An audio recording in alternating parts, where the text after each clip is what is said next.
Friends అందరికీ ఈరోజు మనకు ఉన్నటువంటి ముఖ్యమైన విద్యా ఉద్యోగ సమాచారం గురించి అయితే తెలుసుకోవడానికి ప్రయత్నిద్దాం.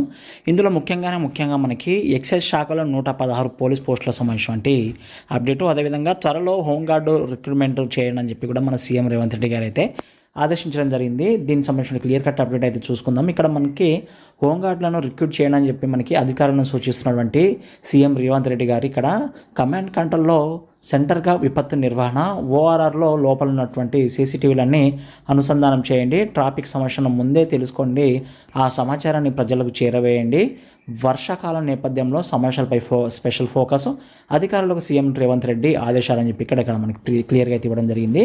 సో నగరంలో పెరుగుతున్నటువంటి ట్రాఫిక్ కారణంగా త్వరలో మరికొందరు హోంగార్డులను రిక్రూట్ చేసుకోవాలని చెప్పి అధికారులను సీఎం రేవంత్ రెడ్డి గారు అయితే ఆదేశించడం జరిగింది. మంత్రులు ఉత్తమ్ కుమార్ రెడ్డి, పొంగులేటి శ్రీనివాసరెడ్డి, శ్రీధర్ బాబు, పొన్నం ప్రభాకర్ తదితరులతో కలిసి శనివారం సాయంత్రం కమాండ్ కంట్రోల్ సెంటర్కి వెళ్ళినటువంటి సీఎం రేవంత్ రెడ్డి రానున్న వర్షాకాలాన్ని దృష్టిలో పెట్టుకొని పలు కీలక నిర్ణయాలు తీసుకోవాలని చెప్పి కూడా ఇక్కడ క్లియర్గా అయితే చెప్పడం జరిగింది. అయితే దీంట్లో భాగంగానే మనకి త్వరలో హోంగార్డులను అంటే ట్రాఫిక్ ఆంక్షలను క్లియర్ చేయడానికి త్వరలో హోంగార్డులను రిక్రూట్మెంట్ చేయండి అని చెప్పి కూడా అధికారులను అయితే ఆదేశించడం జరిగింది. మనకి సీఎం మంత్రులకు వివరిస్తున్నటువంటి డిఎస్ చౌహాన్ గారు అయితే ఈ విధంగా అయితే ఉండడం జరిగింది. అదేవిధంగా ముఖ్యంగా మనకి వైద్యారోగ్య శాఖలో 755 పోస్టులు.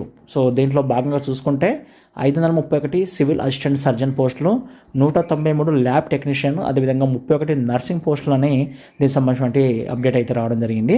అదేవిధంగా ఎక్సైజ్ శాఖలో మనకి 116 పోస్టులకి సో రాష్ట్ర ప్రభుత్వం అయితే గ్రీన్ సిగ్నల్ ఇవ్వడం జరిగింది. రాష్ట్ర ఎక్సైజ్ శాఖలో 116 సూపర్ న్యూమరిక్ పోస్టులకు చీఫ్ సెక్రటరీ గ్రీన్ సిగ్నల్ ఇవ్వడం జరిగింది. ఈ శాఖలో 614 మంది ఎక్సైజ్ కానిస్టేబుల్ నియామకం జరిగిన వారి శిక్షణ పూర్తయ్యి విధుల్లో చేరే వరకు ఈ సూపర్ న్యూమరీ పోస్టులు కొనసాగనున్నాయి. 6 నెలల వరకు ఆ పోస్టులకు చీఫ్ సెక్రటరీ ఆమోదం తెలిపింది.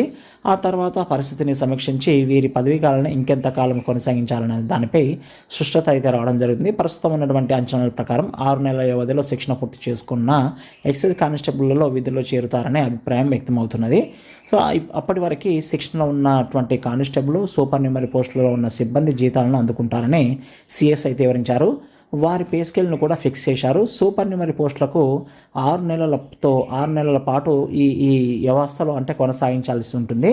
అయితే తాత్కాలిక సర్దుబాటు మాత్రమేనని చీఫ్ సెక్రటరీ అత్తర్ వాళ్ళు అయితే పేర్కొన్నారు. అంటే అది పర్మనెంట్ కాకుండా టెంపరీ అని చెప్పి కూడా ఇక్కడ మనకి క్లియర్గా అయితే చెప్పడం జరిగింది. అదేవిధంగా ఇవి కూడా కంటిన్యూగా హద్దులతో కలిసి ఉన్న జిల్లా అంటే కంటిన్యూస్ డిస్ట్రిక్ట్ సిటీలకు మాత్రమే వర్తిస్తుందని చెప్పి చెప్పారు. ఎక్సైజ్ శాఖ తన విధులను అనుగుణంగానే మార్కింగ్ చేసుకున్నటువంటి CD4, CD5 జిల్లాల్లో 6 చొప్పున సూపర్ న్యూమరీ పోస్టులు ఉంటాయి. CD6 జిల్లాలో 104 పోస్టులు అయితే ఉండడం జరుగుతుంది. ముఖ్యంగా మనకి ఎక్సైజ్ శాఖలో 116 పోస్టుల సంబంధించిన అప్డేట్ అండి. ఇక్కడ వైద్యారోగ్య శాఖలో మనం ఆల్రెడీ చెప్పుకున్నాం కదా, మొత్తం 755 పోస్టులకు సంబంధించిన అప్డేటు. దీనికి సంబంధించిన రిక్రూట్మెంట్ అయితే త్వరలో కూడా మనకి అంటే ఈ పోస్టులకు సంబంధించిన భర్తీకి నోటిఫికేషన్ కూడా మన తెలంగాణ రాష్ట్రం అయితే జారీ చేయనుంది. ఇది ఫ్రెండ్స్ ముఖ్యంగా మనకి ఈరోజు ఉన్నటువంటి ప్రధానమైనటువంటి హోంగార్డులకు సంబంధించిన అప్డేటు. అదేవిధంగా ఎక్సైజ్ శాఖలో ఉన్నటువంటి 116 పోస్టులకి, అదేవిధంగా వైద్యారోగ్య శాఖలో 755 పోస్టులకు సంబంధించిన అప్డేటు. సో దీనిపై మరిన్ని అప్డేట్స్ కోసం అంటే నోటిఫికేషన్ సంబంధించిన అప్డేటు, అదేవిధంగా అప్లికేషన్ ప్రాసెస్, ఎగ్జామ్ ప్రాసెస్, ఏ విధంగా రిక్రూట్మెంట్ జరుగుతుంది అనేది క్లియర్ కట్గా మనం రానున్న వీడియోస్లో అయితే అప్డేట్ చేస్తాము. సో మరిన్ని అప్డేట్స్ కోసం మన ఛానల్ సబ్స్క్రైబ్ చేసుకోండి ఫ్రెండ్స్, లైక్ చేయండి, కుదిరితే మీ ఫ్రెండ్స్ కూడా షేర్ చేయండి. Thank you very much. జై హింద్.